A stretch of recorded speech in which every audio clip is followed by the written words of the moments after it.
porque bueno es Dios y para siempre su misericordia es. La misericordia de Dios está cada día de nuestra vida en nosotros, en nuestro interior. La misericordia de Dios cubre nuestra vida, la de nuestra familia, nuestros hijos.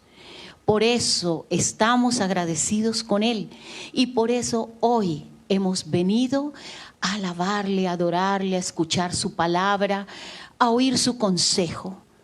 Allí donde tú estás, abre tu corazón para que esa palabra de Dios penetre, tú la puedas interiorizar, la puedas masticar, digerir y llevarla a otras personas. La enseñanza de Dios es la que cada día de nuestra vida tiene una solución para cada uno de nuestros problemas. Hoy estamos gozosos, hoy es el día que hizo el Señor, el primer día de la semana. Este día lo dedicamos siempre a Él. Allí tú en tu casa, aquí nosotros en la iglesia.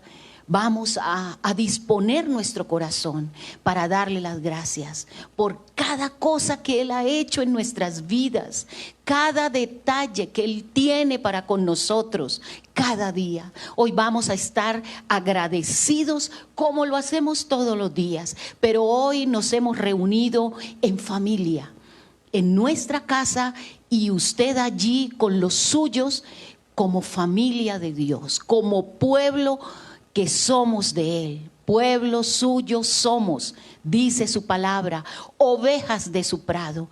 Y Él siempre tiene para nosotros pastos buenos, pastos delicados, su vara y su cayado cada día nos infunden aliento.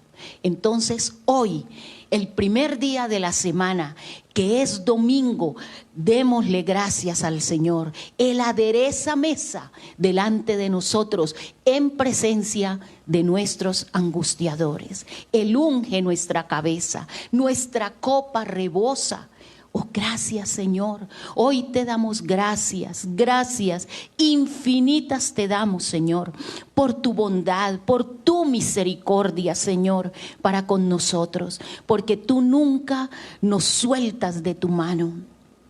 Siempre estamos bajo el amparo de tus alas. Allí, Señor, estaremos siempre con regocijo, con alegría de saber que tú nos guardas, que tú nos cuidas, que somos tus hijos. Hoy te alabamos y te adoramos y te decimos que eres bueno, que eres un Dios maravilloso, nuestro Padre bueno.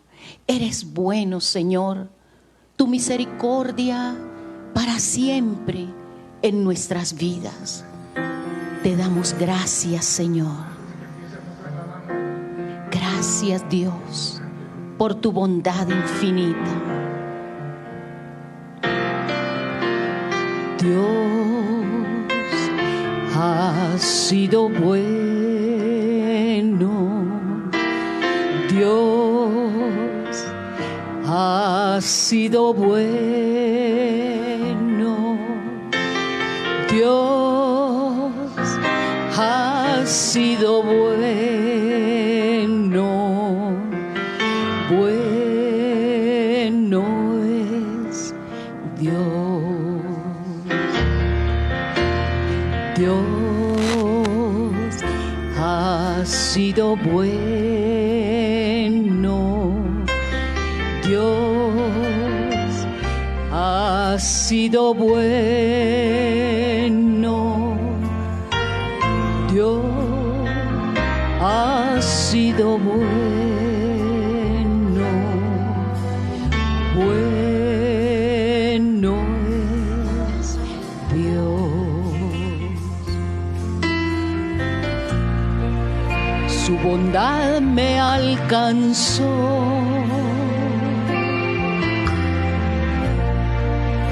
su amor me rescató, su gracia me salvó.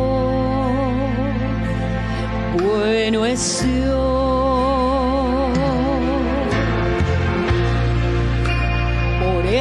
gozo cantaré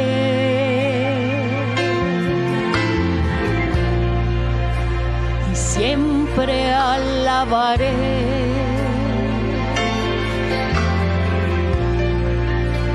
y nunca olvidaré. Bueno es Dios.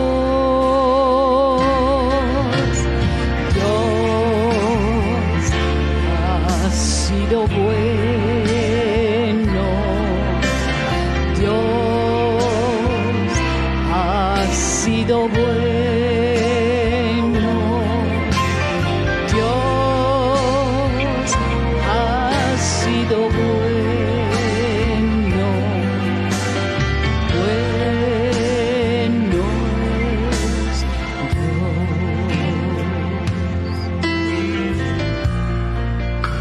Mis manos alzaré,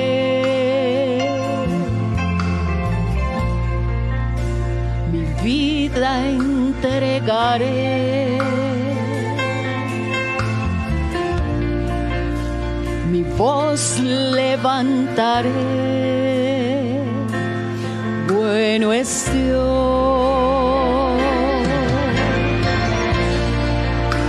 y no me cansaré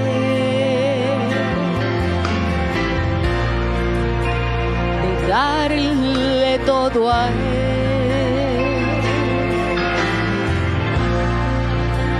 Yo quiero serle fiel. Bueno es Dios, Dios ha sido bueno.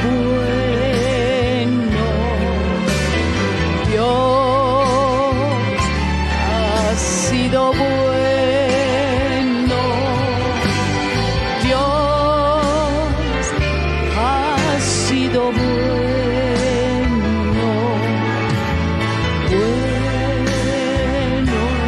es Dios, así es, Dios ha sido bueno.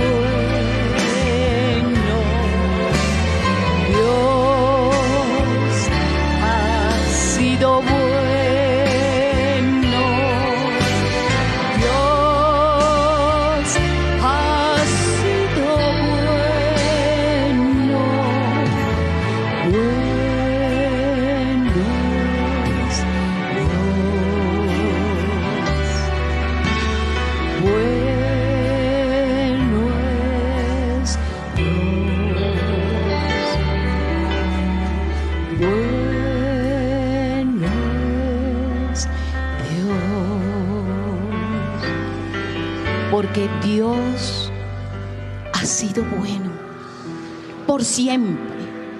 Desde que mi vida le entregué a Él, Él solo ha hecho bondades conmigo. Y así tú le debes decir en esta mañana, porque Él es bueno.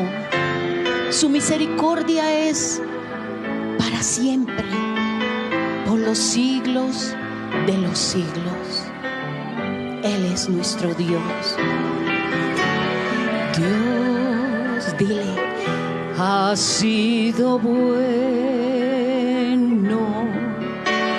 Dios ha sido bueno. Dios ha sido bueno.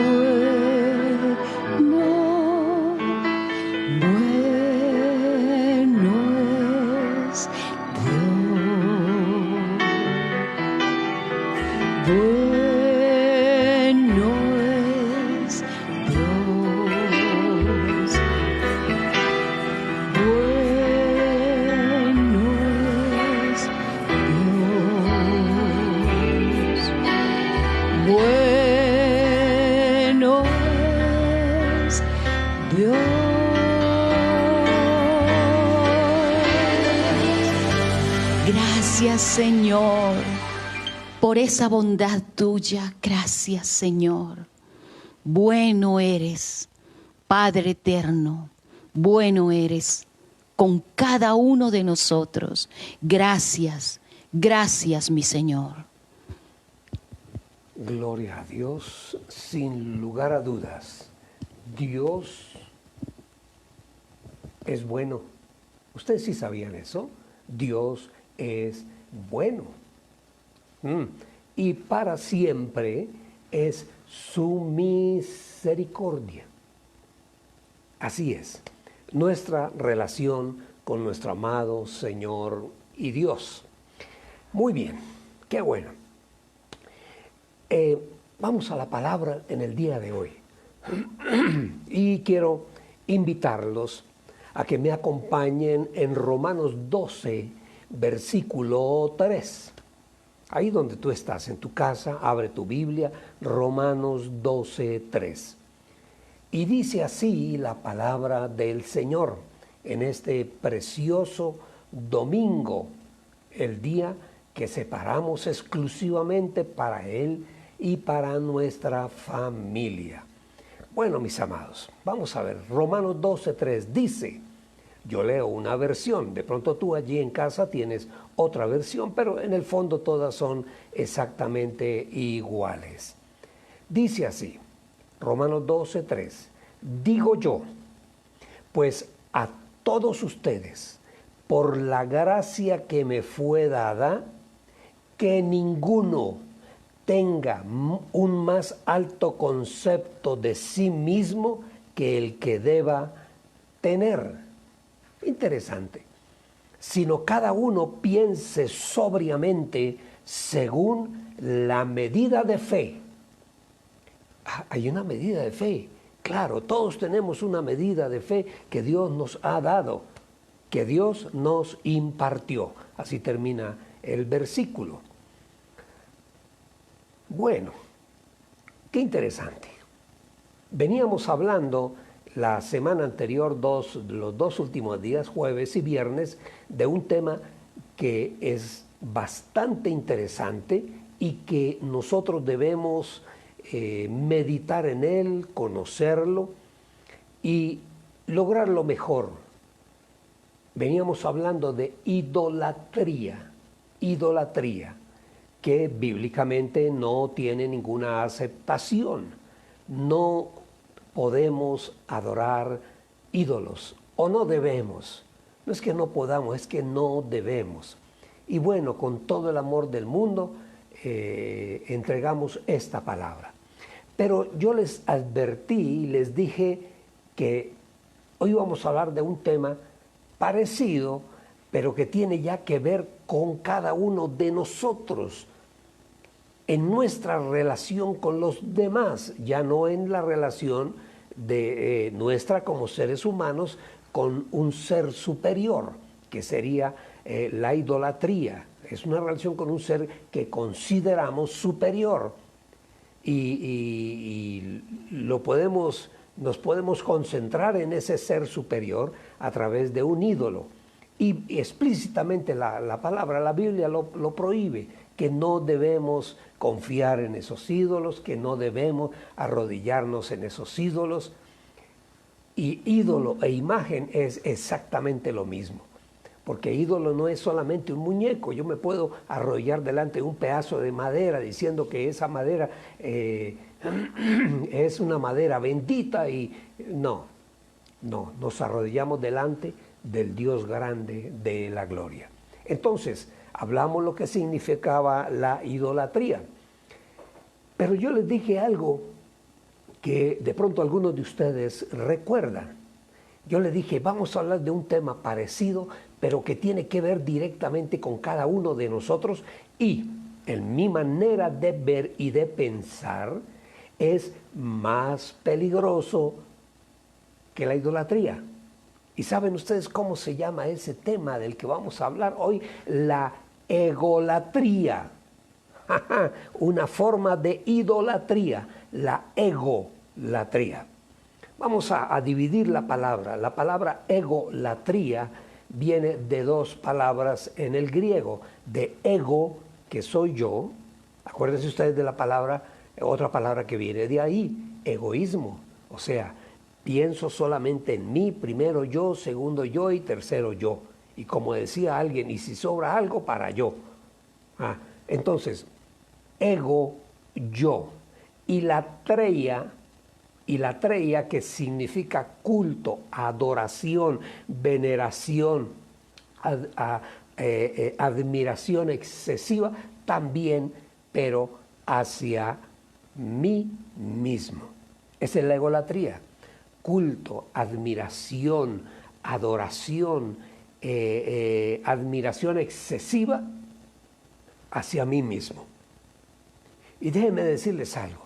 Perdónenme si en algún momento vamos a trabajar con una definición de la psicología. Bueno, esa parte de, esa es mi segunda profesión. Mi primera profesión es ser siervo del Señor. Bueno, la segunda es psicólogo. El Señor me permite ir a la academia. Entonces, la egolatría se define dentro de la psicología, se define como una patología. Es una patología. Y el fundamento de esa patología es una profunda inseguridad. Ese es el fundamento de esa patología. En alguna oportunidad leía yo un libro, no recuerdo del nombre del pastor, hace muchos años, Patterson, no recuerdo, pero leía una parte interesante donde él contaba los lugares a donde había ido a predicar, un norteamericano. Y dice que en algún momento fue a predicar a una iglesia en algún lugar, y cuando terminó la reunión, terminó el culto, era una iglesia inmensa. Mucha gente vino donde él estaba a saludarlo, a felicitarlo, y la gente hablaba: pastor, qué maravilla, qué palabra, usted es un siervo de Dios, usted ya está santificado, usted, y le echaban flores y le echaban incienso, qué maravilla, y todo, y un momento voltea él, el pastor y le dice a la esposa: mi amor, vámonos de aquí rápido. ¿Por qué? Dice: porque estoy empezando a creer todo lo que la gente dice de mí. Todo lo que la gente dice de mí. O sea que esas cosas, lo que la gente piensa de cada uno de nosotros, nos afecta para bien o nos afecta para mal. Entonces, definamos la palabra. ¿Quién es un ególatra? Ya definimos la palabra egolatría, de ego, que soy yo, y latría, que es adoración, egolatría. Ahora, ¿quién es un ególatra? ¿Quién es un ególatra?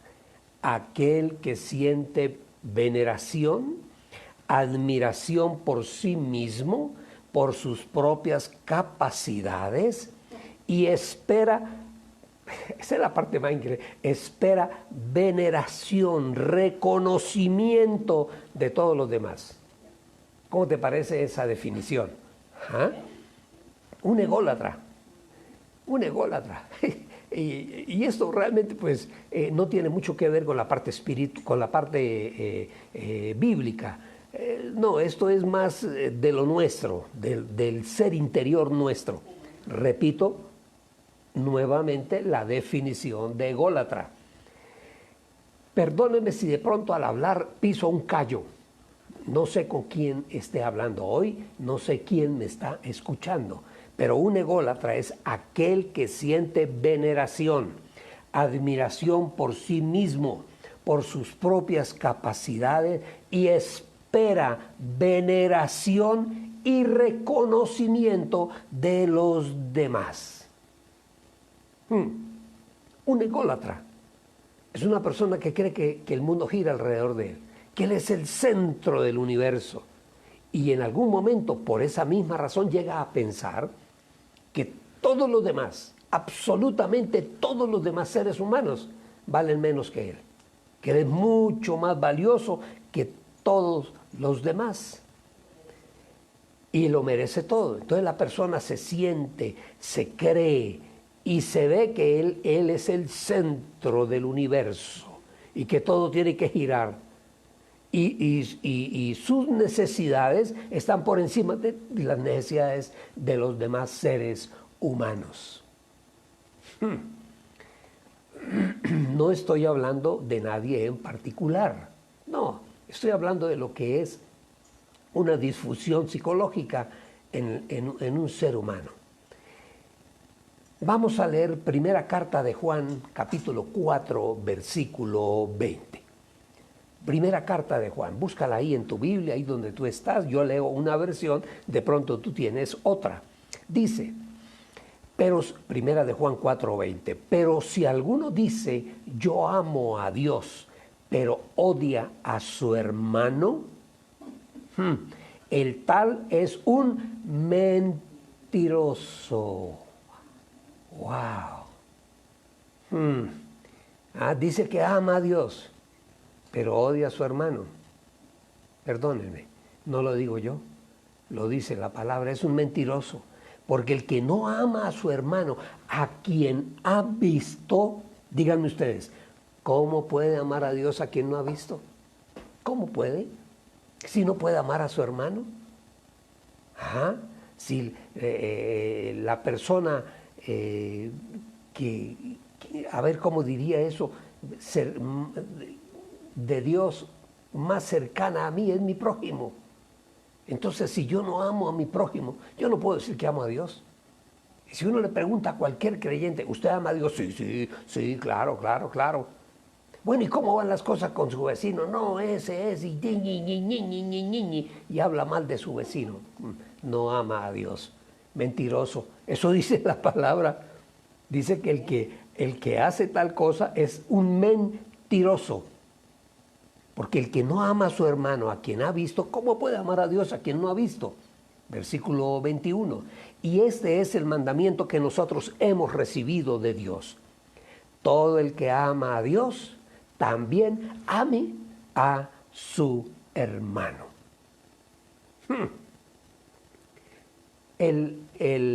La denominación psicológica del actuar de una persona egocéntrica o ególatra,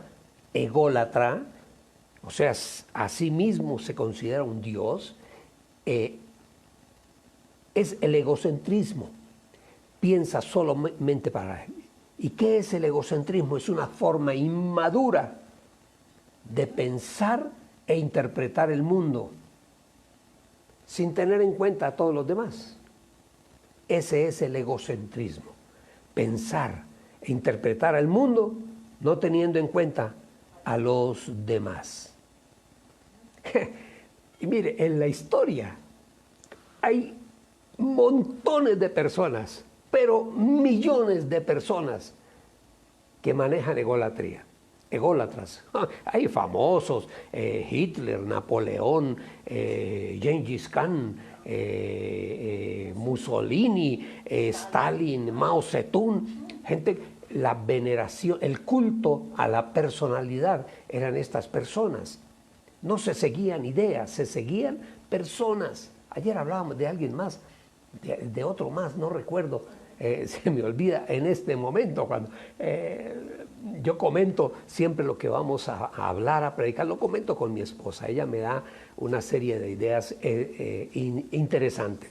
Entonces, fuera de estos, hoy en día en el mundo hay millones, yo diría miles de millones, porque en el mundo somos 7,000 millones, un poquito más de 7,000 millones de personas. Y de esas 7,000 millones de personas, imagínense ustedes cuántos serán ególatras, egocéntricos, egoístas. Claro, tienes toda la razón. Y más hoy en día, donde la imagen es tan importante.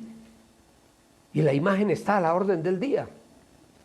Nosotros podemos ver algo que suceda al otro lado del mundo, de la Tierra, de nuestra Tierra, de nuestro planeta. Lo podemos ver ahí en el televisor de tu casa o en tu celular.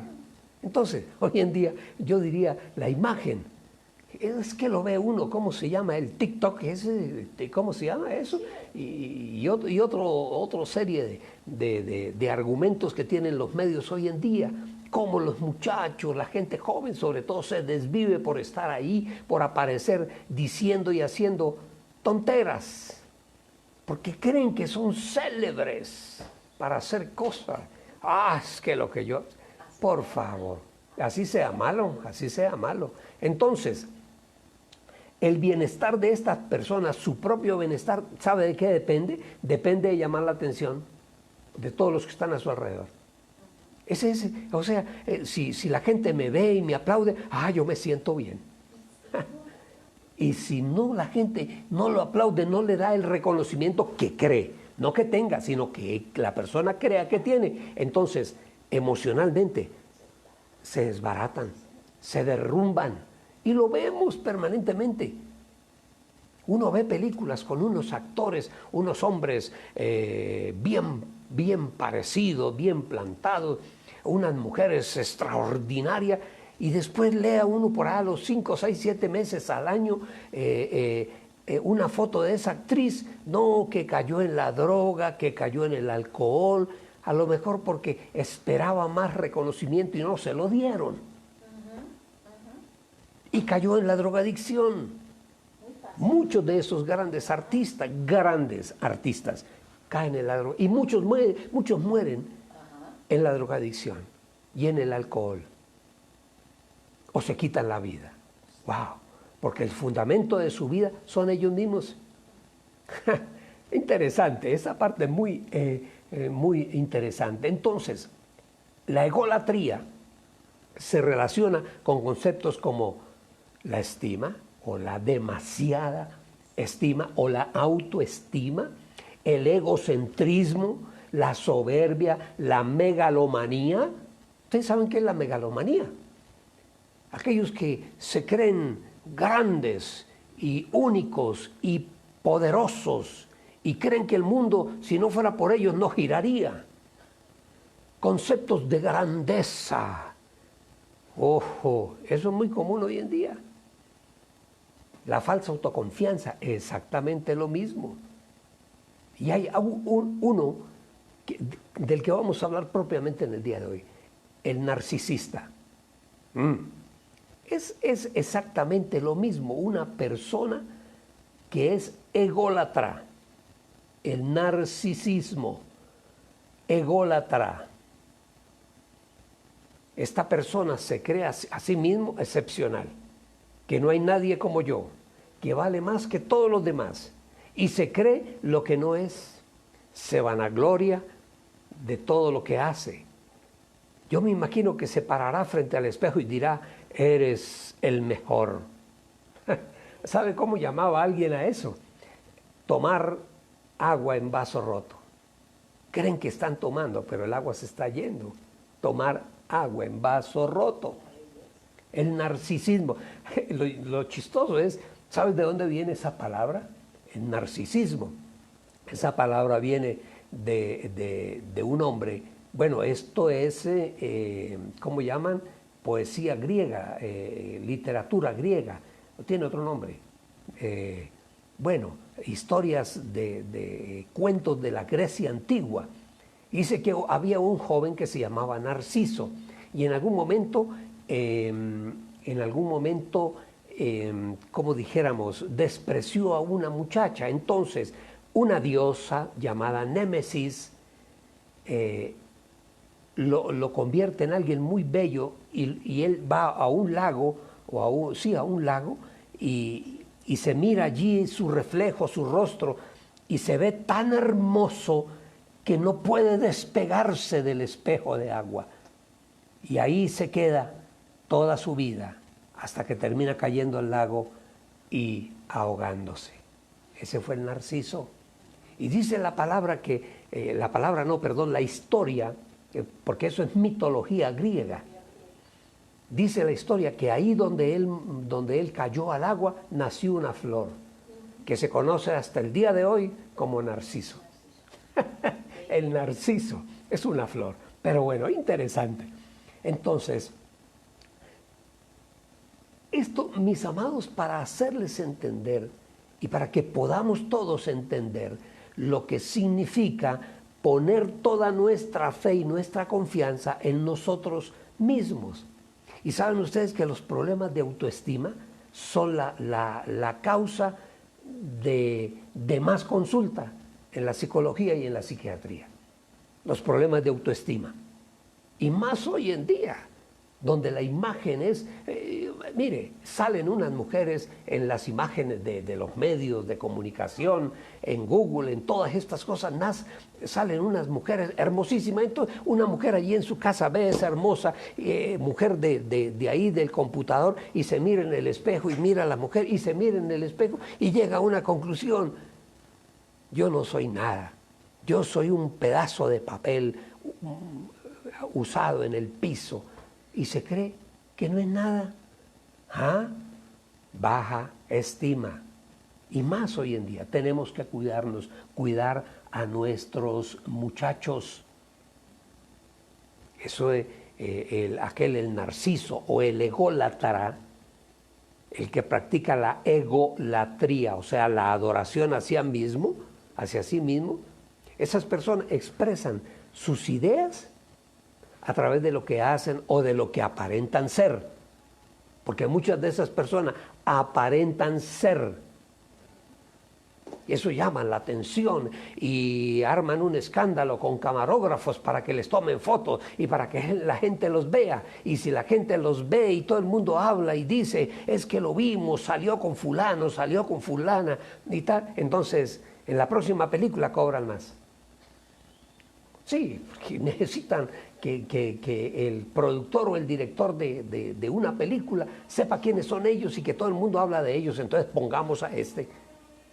Por eso buscan tanto la aceptación de todos los demás. Entonces, y saben algo curioso, estaba leyendo en un libro, la iglesia tradicional, la iglesia romana, a este tipo de situaciones, de cosas, la llama pecados sociales. Pero son pecados sociales, no es un problema espiritual. Es un pecado. Eso es un pecado, pero es un pecado social.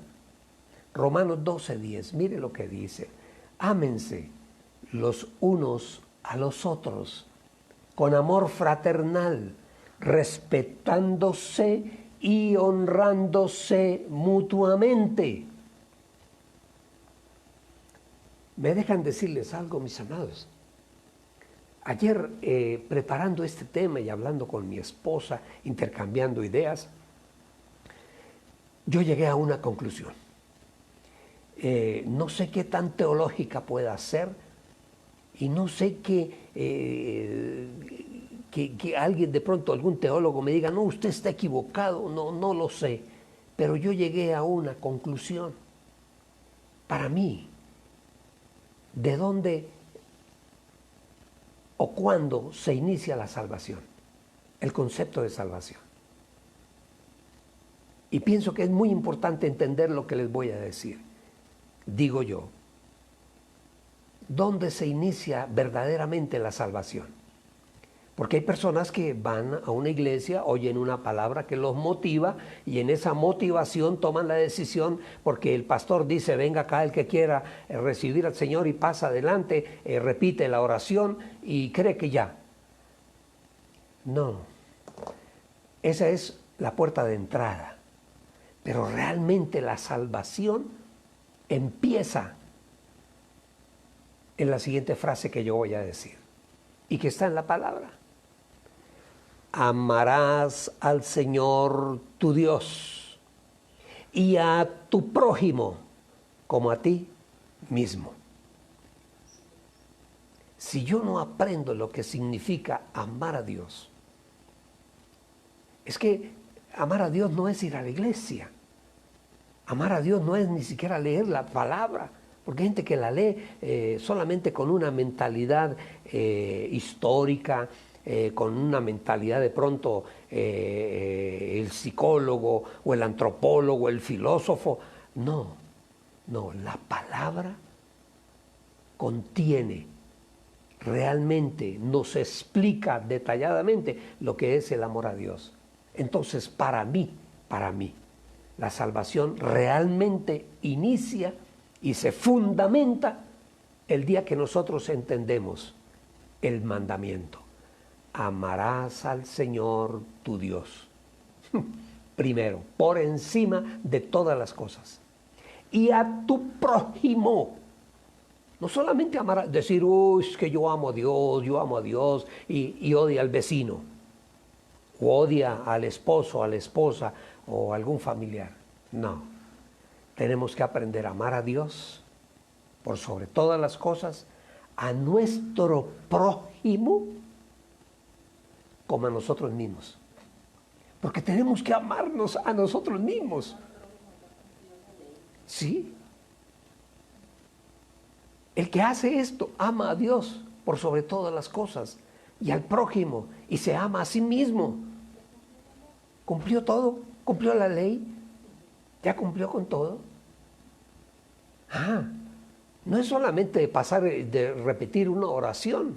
Yo conozco muchos que se llaman, entre comillas, cristianos, creyentes, que hablan mal de los demás, los tratan con palabras soeces, altisonantes, y son cristianos. Entonces, cuidado. La salvación se inicia realmente el día que yo entiendo lo que significa amar a Dios por sobre todas las cosas y al prójimo como a mí mismo.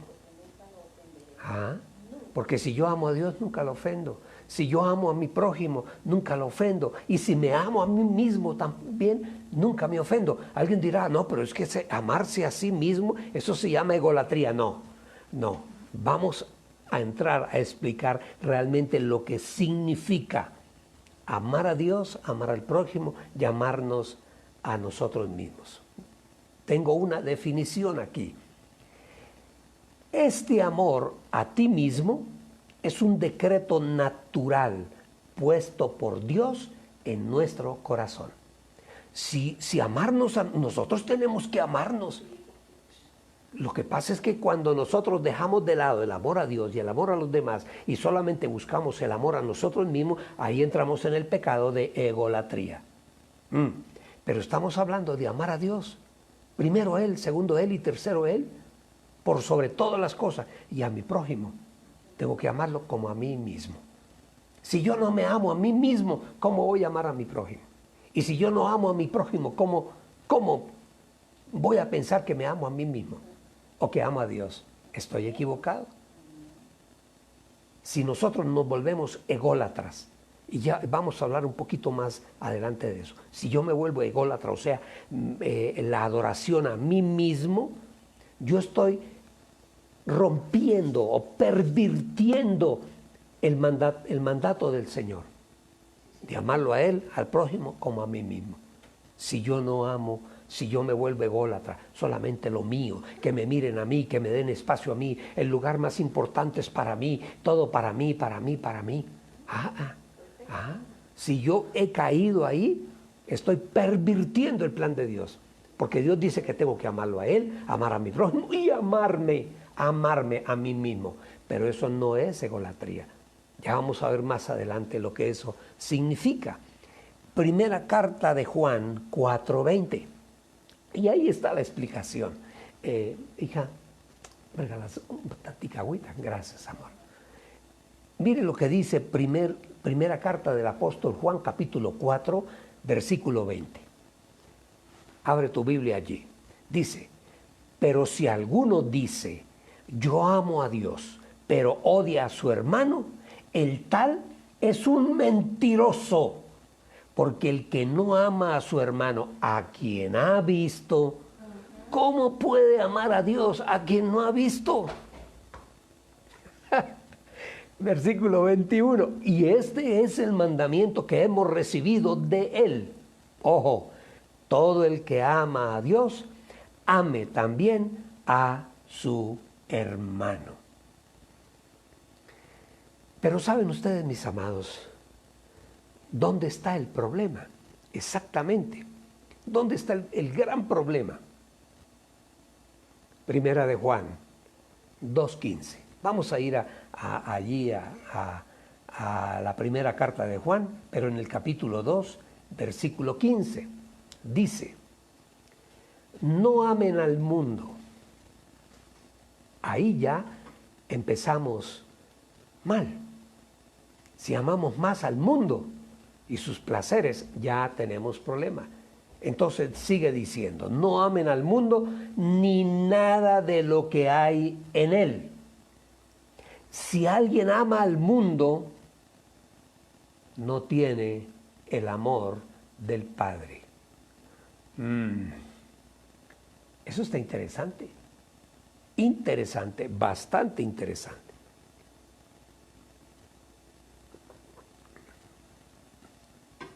Primera de Juan 2:15, la repito. No amen al mundo, ni nada de lo que hay en él. Si alguien ama al mundo, no tiene el amor del Padre. Efesios 5:25. Esposos, ¿cuál es la orden de Dios? Esposos, amen a sus esposas. ¿De qué manera? Así como Cristo amó a su iglesia y se entregó a sí mismo por ella. Ese es un mandato para el esposo. Óigame bien, varón de Dios. Ese es un mandato. Tú tienes que amar a tu esposa como Cristo amó a su iglesia. ¿Y cómo la amó? ¿Cómo fue el amor de Cristo por su iglesia? ¿Cómo fue? Eso se llama amor sacrificial. Dispuesto en cualquier momento aún a dar la propia vida por ella. Pastor, ¿usted qué está diciendo? No es que eso lo dice la palabra. Amen a sus esposas. Amen a sus esposas. Y debemos estar aún dispuestos a dar nuestra vida por ellas. Así tiene que ser como Cristo amó a su iglesia. ¿Y qué hizo Cristo Jesús? Murió por la iglesia, por la esposa. Bendito sea el nombre del Señor. Bendito sea el nombre del Señor. Entonces, aquí entra una palabra que yo quiero dejarla muy clara. La autoestima. ¿Qué es la autoestima? Para nosotros poder entender de que para no caer en la egolatría, para no caer en la adoración a nosotros mismos. Entonces tenemos que aprender qué es la autoestima. Hablábamos hace un minuto atrás de que el Señor nos manda a nosotros amarlo a Él, amar a nuestro prójimo y amarnos a nosotros mismos. Pero cuando el amor ese a nosotros mismos está por encima del amor de Dios y el amor hacia los demás, y es un amor fuera de todo control, aparece la egolatría, el egocéntrico, el ególatra, vanidoso, orgulloso. ¿Cómo le parece? Entonces, vamos a definir qué es la autoestima. ¿Qué es la autoestima? Que todos debemos tener autoestima. Darse consideración, aprecio y valor a sí mismo.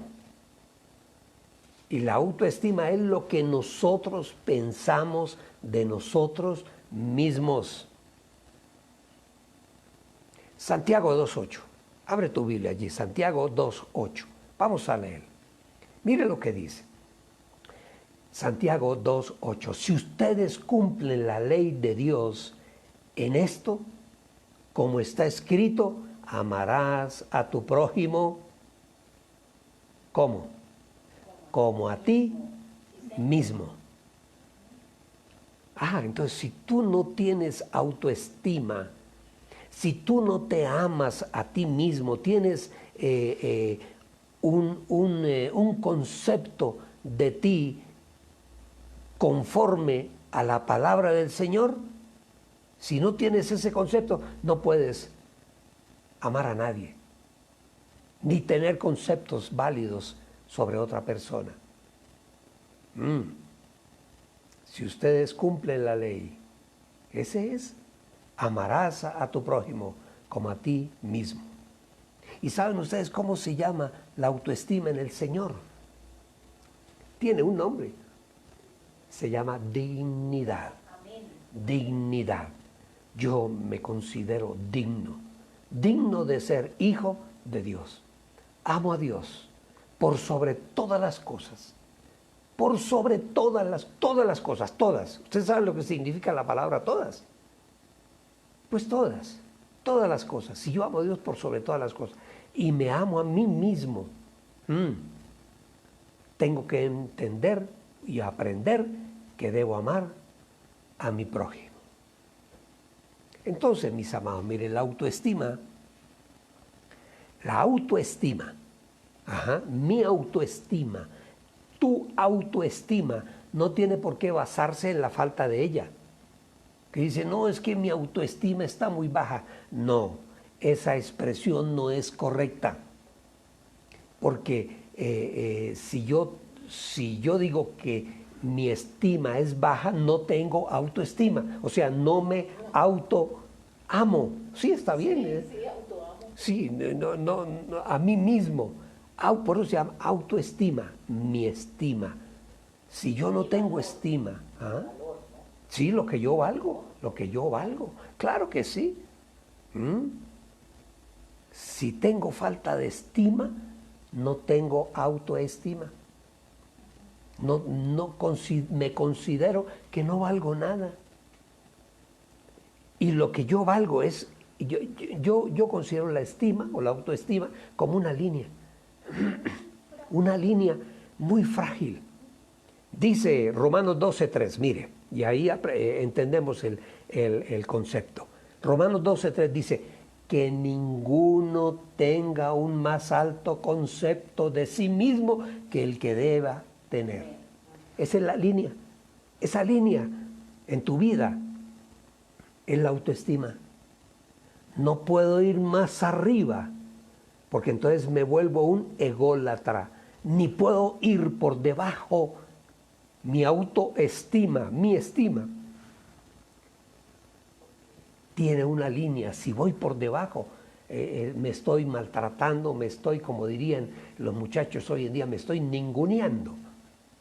No, y tú eres valioso, eres valiosa, porque eres hija del gran rey. Esa es la dignidad, exactamente. Pero ¿dónde viene el problema? ¿Dónde viene? ¿Dónde viene el problema? O lo que como llamamos en la psicología, la disfunción. ¿Dónde viene la disfunción? Es cuando nosotros tenemos un exceso de confianza o un exceso de admiración por mí mismo. Sí, claro. Y eso viene, sí, tienes toda la razón. Eso viene desde niño, desde pequeño. Nosotros podemos a un niño inflarlo, que cuando llega a ser mayorcito, primero maltrata a sus compañeritos en el colegio. Y en segundo lugar, cuando sea mayor va a ser alguien insoportable, impotable, porque desde chiquito lo inflaron. No, nadie tenga más alto concepto de sí mismo que el que deba tener. Eso dice la palabra. Y saben ustedes, encontré una definición de ego, increíble, dice, es lo que nosotros pensamos que piensan los demás sobre nosotros mismos. Eso es una definición de ego. Es lo que nosotros pensamos que los demás piensan de nosotros mismos. O sea, ¿dónde pongo yo mi ego? ¿Dónde lo pongo? ¿En el concepto de los demás? No. Mi ego, mi yo, está puesto en el corazón de Dios. Ahí está puesto mi ego, mi estima. Yo tengo un Dios que me ama y que me ha amado con amor eterno, con un amor sacrificial, incalculable, invaluable. Y ese Dios nunca nos defrauda. Lo mejor, Él tiene lo mejor para nosotros. Y Él nos va dando en la medida en que nosotros estamos listos y capacitados para recibir la bendición. Pero es que Dios a mí no me bendice.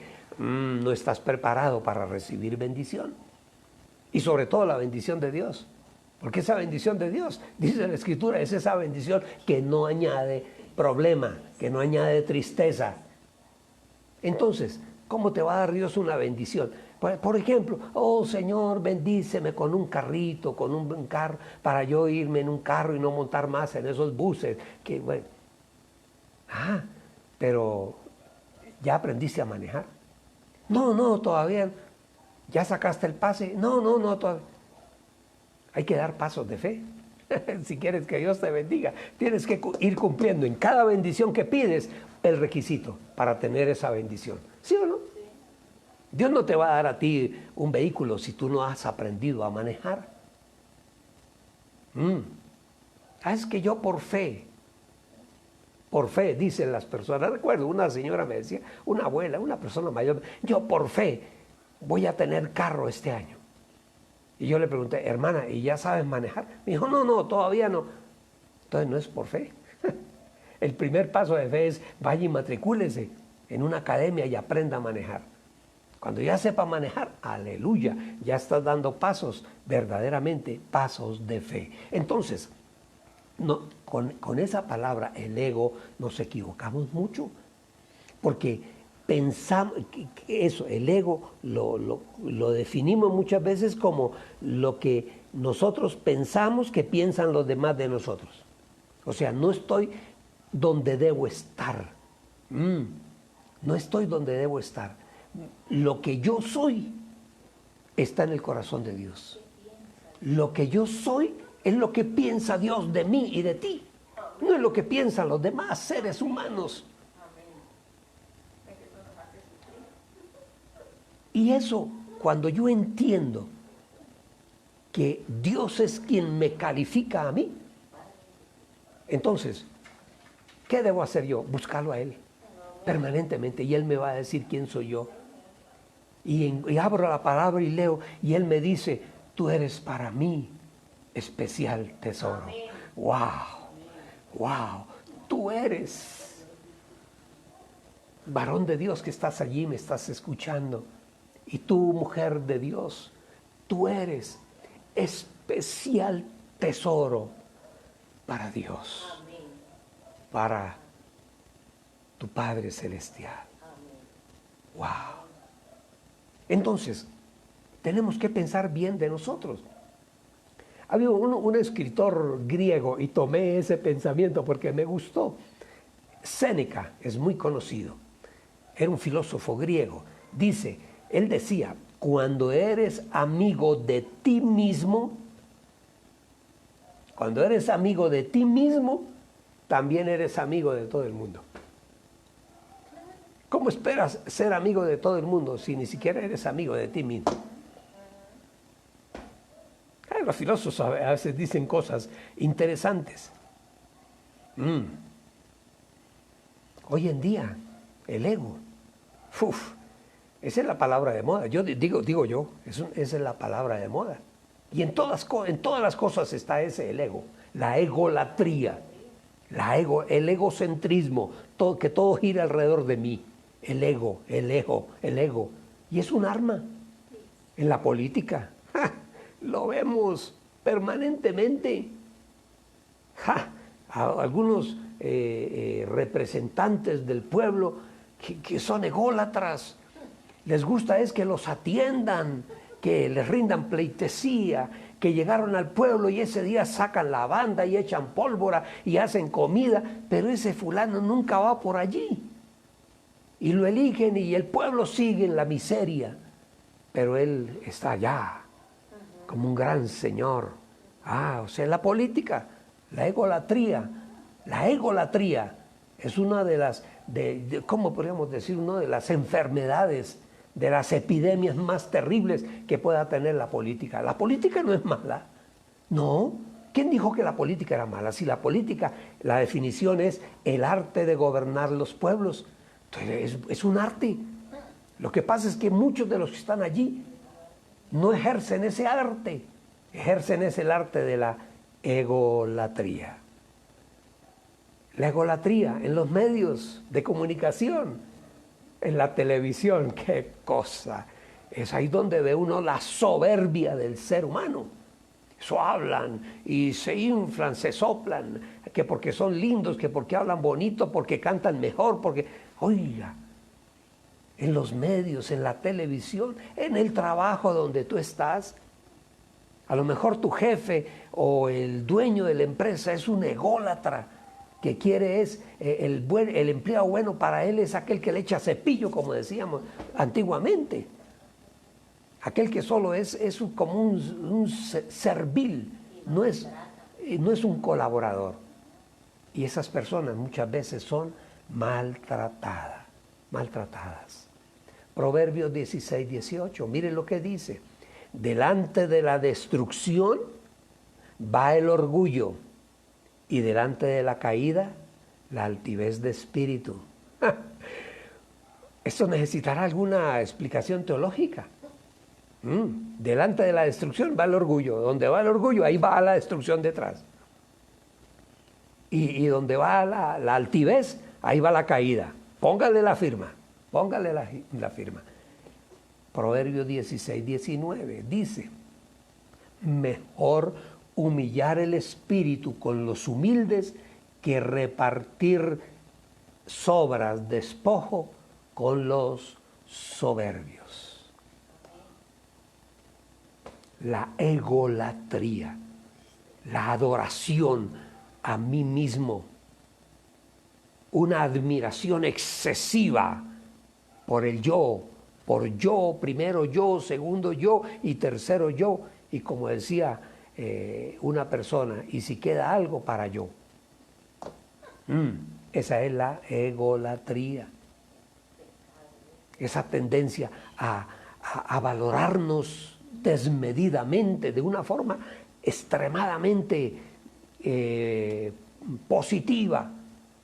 Es que tú eres súper inteligente, tú eres el mejor, oiga, e inflan la gente. Y eso desde niño, los padres lo decíamos hace un rato, inflan a sus hijos, los inflan. Es que tú eres el mejor, tú eres el único. Los enseñan a amarse a sí mismos. Eso se llama egolatría. Pero nunca les enseñan a amar a Dios y a amar al prójimo. Si la gente entendiera esto, miren, no habría pobreza en el mundo. Otro gallo nos cantaría si la gente entendiera esto. Que hay que aprender a amar a los demás, amar a Dios, amar a los demás y amarnos a nosotros mismos. Si falta una de esas tres condiciones, no hay amor, no hay nada, no hay nada.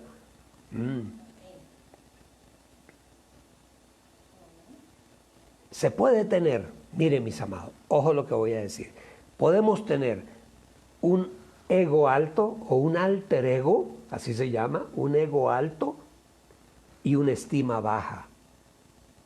La gran mayoría de mucha gente, esas que andan inflados, tienen eso, un ego alto y una estima baja. Podríamos decir que es mejor lo contrario, una estima alta y un ego bajo. Yo sé quién soy, yo sé de lo que soy capaz, yo no necesito inflarme, tú no necesitas inflarte para aparentar lo que no eres.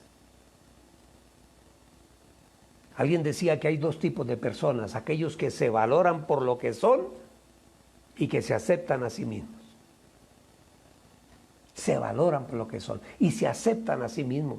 Uno tiene que aceptarse. ¿Pero yo qué puedo hacer si yo nací, Dios me dio 1,65 de estatura, 1,66? En algún momento puedo usar unos tacones altos, pero eso se va a ver feo. Eso en un hombre se ve feo. Bueno, tengo 1,65 y qué, no es que hay gente, hombres de 1,80, 1,90. Bueno, y yo tengo 1,65 y Napoleón era bajito y llegó a ser emperador en Francia y casi de toda Europa. Sí, es que el mundo tiene conceptos raros. Mi esposa me hace acordar a mí de ese político inglés, el primer ministro inglés, Boris Johnson. Increíble. Ustedes lo han visto. El primer ministro de Inglaterra. Es de pelo rubio y sale con el pelo todo así alborotado. Ese es él. Él dirá, eso a mí no me interesa lo que la gente piense de mí, que me veo como un loco, que no me interesa. es el primer ministro. No le interesa, él se acepta así. El que se acepta a sí mismo, se ama a sí mismo, sabe que tiene fortalezas, sabe que tiene debilidades, sabe que tiene valores y que tiene dones. Todos tenemos todo eso. Tenemos fortalezas, también tenemos debilidades. Y tenemos valores y tenemos dones. Todo el mundo los tiene. ¿Qué es lo que nosotros debemos hacer? Ser conscientes de los faltantes. Porque si tenemos faltantes, tenemos que ser conscientes. No, yo cómo voy a pretender salir a cantar en un escenario si yo no he educado la voz. Yo no me puedo parar allá a cantar cosas que no sé. Todos tenemos nuestras limitaciones. Si yo no voy a pretender sobresalir por encima de la multitud si mido 1,65.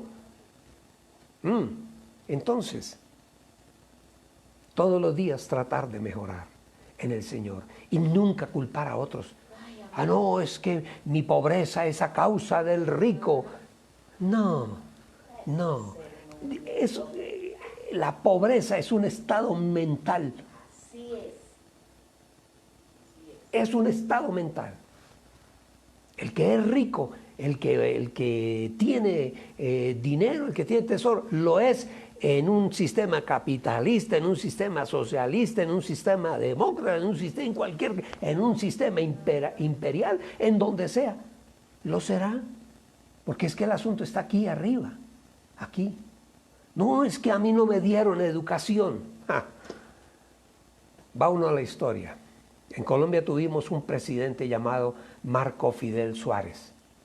¿Saben ustedes que era hijo de una lavandera? De una mujer muy, muy humilde.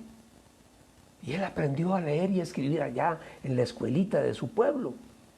Y llegó a ser presidente y uno de los mejores históricamente. Oigo a los historiadores hablar y decir que fue un hombre vertical, un hombre correcto, que hizo cosas muy buenas por nuestro país. Entonces, tenemos que aprender a mejorar cada día. Por eso es que una persona con una buena autoestima no depende del ego, ni depende de la aprobación de los demás. No. No, para sentirse seguro, No depende de otros. Ni necesita títulos para defender sus creencias, sus ideas o sus principios. No. Creemos a veces que se necesita, no. Entonces, aquellas personas, como diría yo la gran mayoría, tenemos una autoestima que comparada de pronto con algunos, es una autoestima baja. De pronto alguien, no, es que él es el presidente de los Estados Unidos, es que él es un senador y yo soy aquí Juan Pueblo, yo soy tan ser humano como él. No somos diferentes, delante de Dios somos los mismos. Digamos que caminamos en un nivel normal, en un nivel promedio. Y que podemos manejar nuestra vida, podemos ser felices con mucho o con poco. Eso forma parte de mi ego, de mí mismo, de mi autoestima.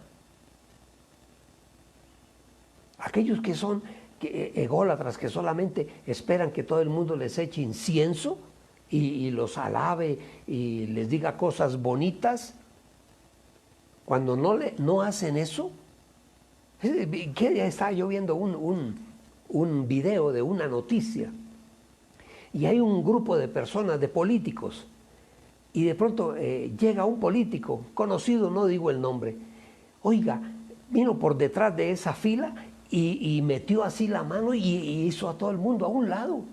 Yo, ¿qué tipo tan grosero? Eso todos lo miraron así como, y eso es de hace como 3, 4, 5 días nomás. Porque yo tengo que estar en la primera fila. porque yo soy quien soy. O sea, como Dios, yo soy el que soy. Ese es. Yahweh nuestro Dios, bendito sea su nombre. Yo soy el que soy. Aleluya, la aleluya. Entonces, aquel que es ególatra, siente que su ego es vulnerado cuando alguien lo contradice, cuando hay una opinión que no le gusta, entonces siente su ego y siente que tiene que ir a mirar, buscar estrategias, a ver cómo mejoro mi autoimagen. Entonces me mando a pintar el pelo, las canas de negro para verme más joven, o mando a hacer zapatos con tacón alto para verme más alto, o voy y me compro el mejor traje, el más costoso que pueda existir en el mercado, me mando a tomar fotos, pago en la prensa para que me... ¿Ah? ¿Por qué? Porque siente que no está suficientemente evaluado por la sociedad. Ajá. Ese es el ególatra. El maquillaje, la ropa fina, los zapatos. Oiga, unos zapatos que valen $1.000.000. No puedo decir las marcas, pero $1.000.000, mis amados, unos zapatos. Bueno, pueden ser buenos, los que yo compro pueden valer 50, 60 mil pesos. Bueno, pero es que yo digo, es que ni aún teniendo el $1.000.000, voy a pagar por un par de zapatos $1.000.000. Mientras que yo no pienso en los demás. No pienso en los demás seres humanos. Solamente me interesa en mi autoimagen. Y saben ustedes que muchas veces el ególatra se mete en cosas que ni siquiera entiende ni sabe, pero está ahí.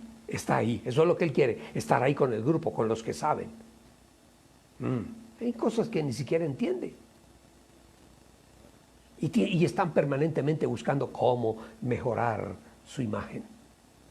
Y también tienden a mentir, a echarse excesivo incienso para mejorar su proyección social, su imagen social. Y si tiene una vulnerabilidad, la esconden, como si fueran perfectos, semidioses. Eso es lo que el mundo está proponiendo hoy en día. Y muchos aquellos que desarrollan la egolatría, o sea, la adoración a sí mismo, ellos no la ven como si fuera un problema. Es que es un problema. Y saben ustedes que esa gente nunca va al terapeuta, al psicoterapeuta, para decir, mire, es que tengo un problema de egolatría. No, ¿qué va? Yo ir a donde un psicólogo, no, a donde un consejero, no, es que yo soy el que soy. Sí. ¿Es que yo acaso tengo algún problema? Dios santo, porque no se ha mirado alrededor de la palabra. La palabra es el espejo en el que nosotros nos miramos. Entonces aquellos ególatras, esos no van a la terapia, no.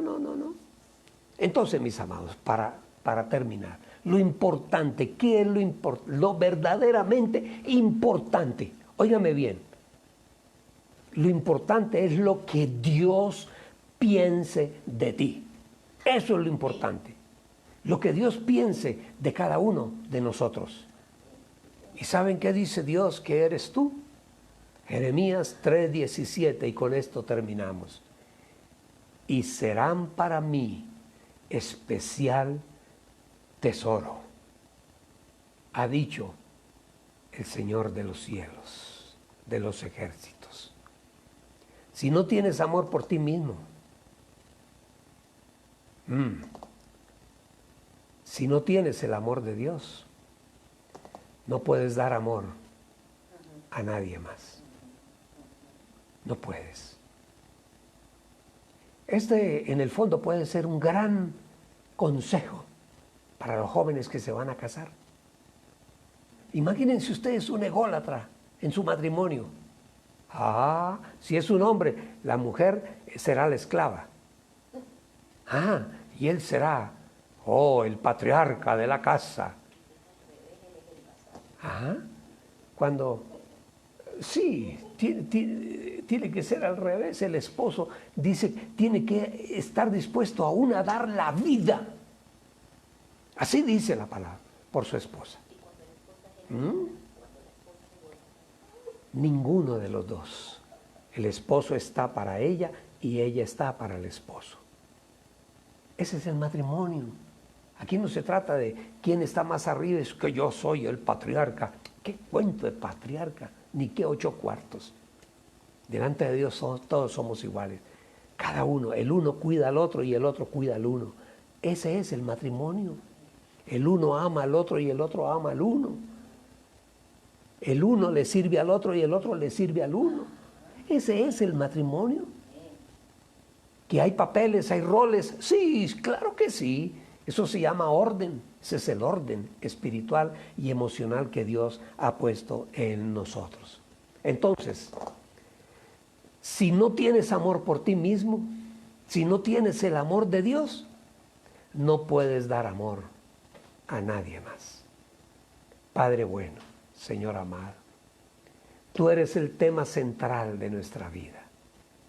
Tú eres el Dios de cada uno de nosotros, de todos. Hoy, Señor, que hemos estado delante de ti, que hemos escuchado tu palabra, tu consejo, que nos has enseñado que tenemos que amarte primero a ti, amar a nuestro prójimo y amarnos a nosotros mismos. En la medida justa, ese amor para nosotros mismos. Medida justa. Señor, danos la sabiduría para poderlo entender, para poder caminar en esa línea que tú nos has trazado a cada uno. Ayúdanos, Padre, ayúdanos, Señor. Ayúdanos, Señor, a darle amor a los demás, amar a nuestro prójimo, con todos los defectos que pueda tener el prójimo. Debemos amarlos, así como Cristo nos amó a nosotros, amó a su iglesia, a nosotros, con todos los defectos que podamos tener. Ayúdanos, Padre, a entender tu amor, a entender el amor hacia los demás y entender el amor que tú has puesto en cada uno de nosotros para nuestra propia vida, para nuestro propio ser. Gracias, Señor. Amén. Y amén, y amén, y amén. Bendito sea el nombre del Señor. Recuerdo, el próximo domingo tendremos Cena del Señor y los espero. Prepara el pan y el vino, el jugo de la uva, prepáralo. Vamos a compartir una cena entre todos en familia, para que estés allí. El martes volvemos nuevamente con nuestro devocional diario, 8 de la mañana. Vamos a honrar a nuestro Padre Celestial.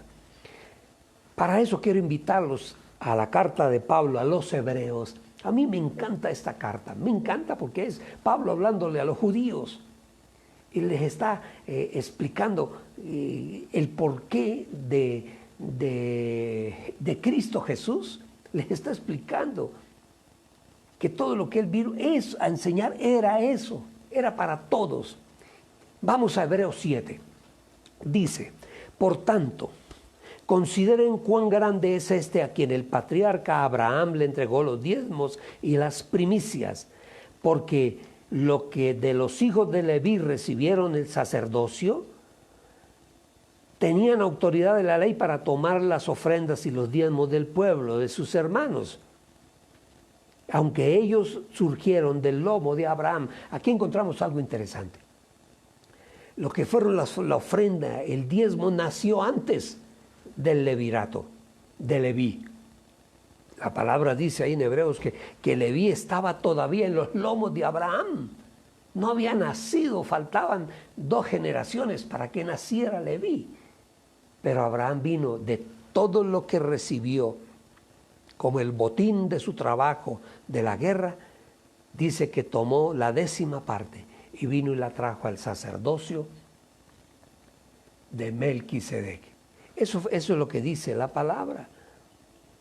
Dice, porque lo que los hijos de Leví recibieron, porque los que de los hijos de Leví recibieron el sacerdocio tenían autoridad de la ley para tomar los diezmos del pueblo, de sus hermanos, aunque también ellos surgieron del lomo de Abraham. Abraham vino primero, pero sin estar registrado en la genealogía de ellos, recibió los diezmos, está hablando de Melquisedec, de Abraham, y bendijo al que había recibido la promesa. Por lo tanto, sin duda alguna, el menor es bendecido por el mayor. Y aquí en la tierra reciben la ofrenda, los diezmos, hombres mortales, mientras que allí la reciben aquel de quien la Escritura da testimonio de que vive. ¿Y quién vive? Cristo vive, está vivo todavía.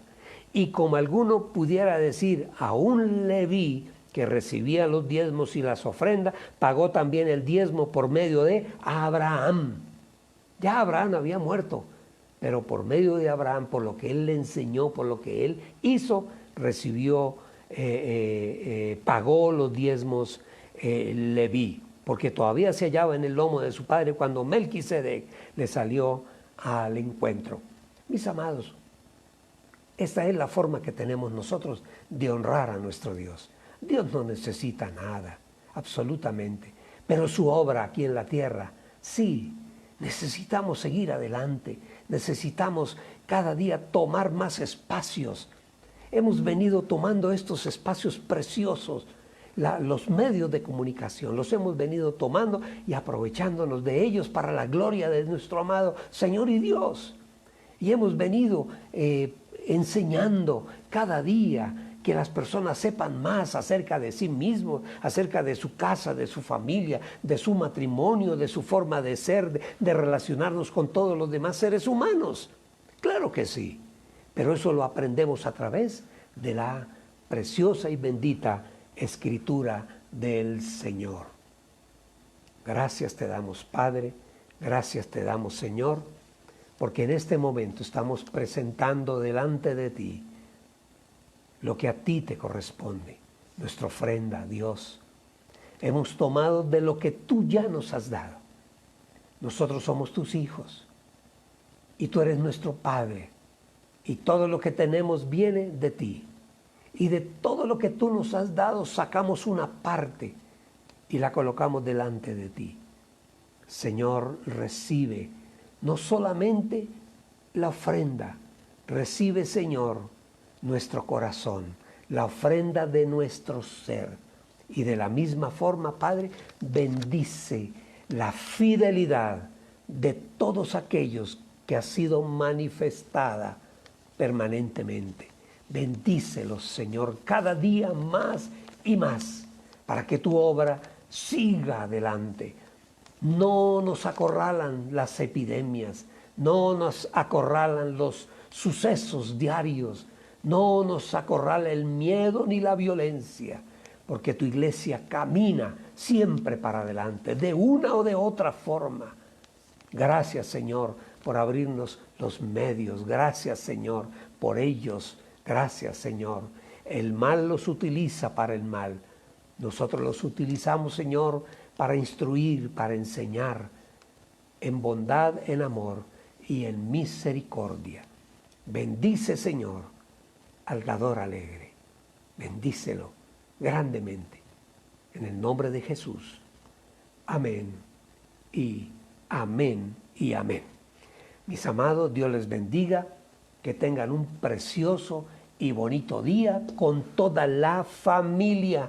No olviden, la familia, reúnanse en la casa, hagan un almuerzo para todos y hablen y diviértanse y disfruten la reunión con toda la casa, con toda la familia. Que tengan un bonito y precioso día. Dios les bendiga, mis amados.